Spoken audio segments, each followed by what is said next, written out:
Hey, coucou, ça va bien? Il y a pas longtemps, je t'ai commencé une série de vidéos avec ces boîtes-là. Et l'idée de la série de vidéos, c'est de prendre une carte au hasard dans cette boîte, te la lire et te partager une expérience que cette carte pourrait m'inspirer. Si tu te demandes ce que c'est que le principe de cette boîte, si tu n'as jamais vu encore de vidéo sur le sujet, j'ai acheté plein de boîtes comme ça avec des sujets. Par exemple, celui-là s'appelle la petite boîte pour cultiver la joie de vivre. Et chaque boîte a plein de cartes. Et chaque carte donne une idée, donne une phrase philosophique, une question, une piste de réflexion. Et j'ai acheté ça parce que je m'étais dit que ça pourrait être sympa de les partager avec toi. Je vais donc tirer une carte au hasard, te la lire et on va voir ce que toi et moi on peut penser de cette carte. J'ai tiré celle-ci. Je te la lis. Je fais une surprise agréable à quelqu'un que j'aime. Ah, mais c'est un défi, je peux pas le faire. Ok, on va lire. Je fais une surprise agréable à quelqu'un que j'aime, un petit cadeau inattendu, un repas partagé, une aide inespérée. Et ils expliquent, l'inattendu décuple le plaisir pour celui qui le reçoit comme celui qui le donne. Il faut mettre en scène ces surprises dans la joie le plus souvent possible. Alors, là, la carte nous donne ce défi-là, défi que j'ai d'ailleurs dans mon livre, 3 ans de pensée positive que tu connais peut-être. Je ne sais pas si tu ne connais pas, je te mets le lien dans la barre d'infos pour que tu le découvres. Et c'est quelque chose que j'ai l'habitude de faire, les petits cadeaux surprises. Ils disent un petit cadeau surprise, un repas partagé, une aide inespérée, 3 points de suspension. Moi, j'ai l'habitude de fonctionner comme ça et je le fais avec des gens que je connais ou des gens que je connais pas. La dernière surprise que j'ai faite là, à une personne que je connaissais pas, c'est, tu sais, je fais des échasses. Et en fait, à la fin de mon cours d'échasse, donc ça durait, c'était comme un stage en fait qui durait pendant 3-4 mois. On était 2 groupes de plein de gens et moi je faisais partie du groupe 1, il y avait un groupe 2. Et en fait, à la fin, tout le monde a commencé un petit peu à acheter ses échasses parce que tous on était trop contents de terminer le truc et qu'on n'avait qu'une envie, c'était pouvoir marcher sur des échasses et aller dans la rue pour pouvoir pratiquer. Et en fait, il y avait des personnes qui ne pouvaient pas s'offrir des échasses parce que ça coûtait trop cher. Et il y avait même des personnes qui ne pouvaient pas s'offrir le cours. Et ce que les profs ont l'habitude de faire ici, dans certains cours avec des professeurs qui sont assez conscients des problèmes qu'il y a ici au Brésil, il y a toujours des places pour les gens généralement noirs de favela et ce sont des places gratuites. Et donc il y avait des personnes dans notre cours qui avaient eu des places gratuites. Et en fait, ces personnes-là ne pouvaient pas forcément s'offrir des chasses parce que déjà le cours était cher et les échasses c'est super cher. Les échasses ça coûte à peu près 300 réals. Le salaire minimum qui est le salaire d'à peu près tout le monde au Brésil c'est 950 réals. Donc une paire d'échasses ça coûte un tiers d'un salaire. Sachant que les jeunes qui faisaient les cours, souvent c'était des étudiants donc ils n'avaient même pas de salaire. Du coup, ce que j'ai fait, c'est que je me suis arrangée avec ma prof pour pouvoir offrir une paire d'échasses à une personne sans qu'elle sache qui c'était et sans que je sache qui c'était. J'ai juste payé chez le fabricant une paire et j'ai dit voilà à ma prof, tu l'offres à qui tu veux si tu estimes que la personne en a besoin. Et la prof m'a juste fait écouter le message de cette fille qui a appris la nouvelle quand elle sortait des cours. Elle était en train de pleurer et elle remerciait la personne mystère, elle ne sait pas qui c'est qui lui a offert. Et c'était vachement bien. Et en fait, j'aime beaucoup ce truc d'offrir quelque chose à quelqu'un sans qu'elle sache que c'est toi.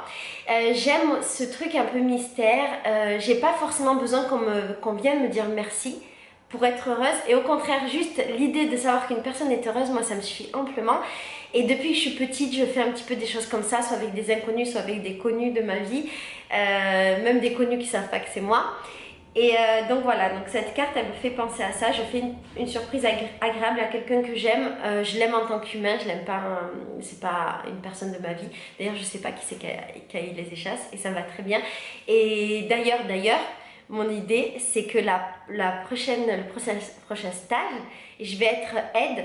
En fait j'étais une élève et maintenant je vais être une aide, donc bénévole, et je vais aider les gens à apprendre à monter sur les échasses. Et je pense que je vais offrir de nouveau une paire d'échasses à une personne mystère. Voilà. Et je vais faire ça régulièrement tant que j'aurai les moyens de le faire. Donc voilà, une petite anecdote par rapport à cette carte. L'idée c'est pas de dire waouh youpi j'ai offert des échasses à quelqu'un. L'idée c'est de parler de cette question d'offrir, de cette question de surprise. Et moi je rajouterai de cette question d'anonymat. Qui me tient à cœur.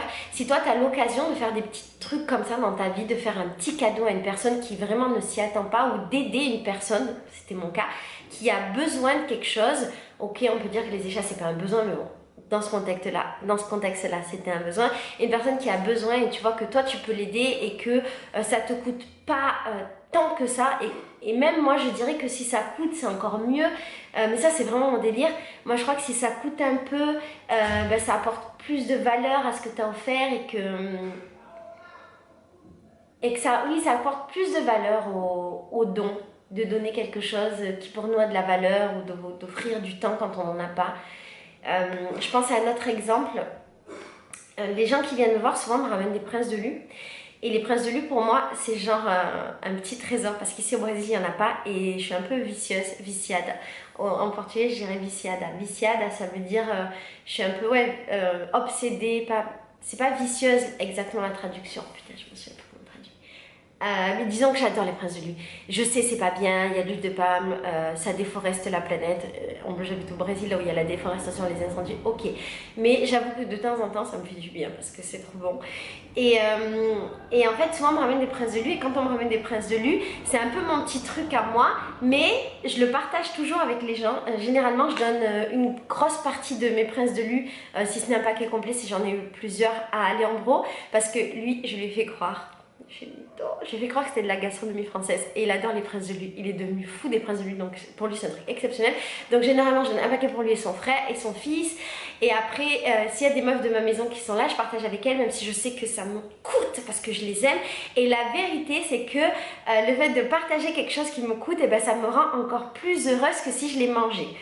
Voilà, c'est un sentiment qui est assez difficile à expliquer mais en même temps qui est simple. Je crois sincèrement que qu'on a du mal à donner parce que ça nous tient à cœur, c'est ce qui nous apporte encore plus de bonheur à donner. Et si jamais tu n'as pas fait l'expérience de ça, de donner quelque chose dont tu as envie et besoin et que normalement tu ne voudrais pas partager, si tu n'as pas fait l'expérience de ça, je te conseille de le faire et tu vas te rendre compte à quel point ça prend une autre dimension que de donner quelque chose de manière facile.